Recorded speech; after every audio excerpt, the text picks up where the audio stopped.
Hi everyone! For my executive book summary, I chose How to Win Friends and Influence People by Dale Carnegie.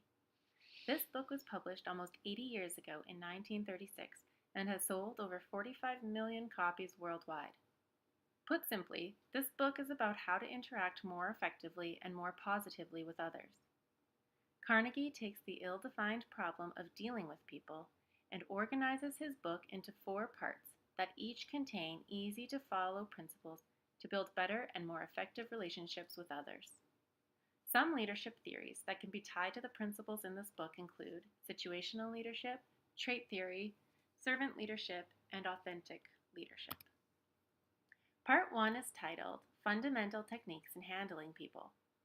The principles in Part 1 are: don't criticize, condemn, or complain, give honest and sincere appreciation, and arouse in the other person an eager want. This section is about approaching people in a positive way. Carnegie explains that people produce better work when their aim is to be appreciated than they do when their goal is to avoid criticism. One of the most significant ideas in the book is that people desire to be important. Recognizing and appreciating someone's strengths and efforts will inspire greatness on their part. This first section explains that in order to get someone to do what you want, you must learn what will motivate that person and frame what you want in terms of what they want.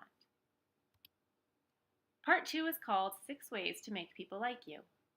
The principles in this section are: become genuinely interested in other people, smile, remember that a person's name is to that person the sweetest and most important sound in any language, be a good listener, talk in terms of the other person's interests, make the other person feel important, and do it sincerely.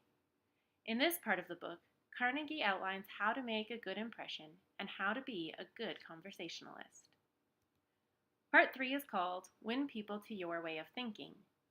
In this section, Carnegie talks about the importance of considering the other person's ego in all dealings with them. For example, Carnegie explains that by engaging in an argument, you are not impressing or persuading anyone. Rather, you are putting the other person on the defensive simply to inflate your own sense of importance. Empathizing with the other person is key to this section.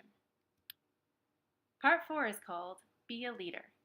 How to change people without giving offense or arousing resentment. Themes that follow into this section include empathy and sincerity. It is important to note that sincerity is a theme found throughout this book. Carnegie encourages us to follow all principles in an authentic way.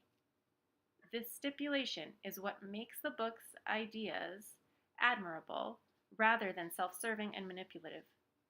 Carnegie is not suggesting that we feign interest in others, but that we truly learn to become interested in people.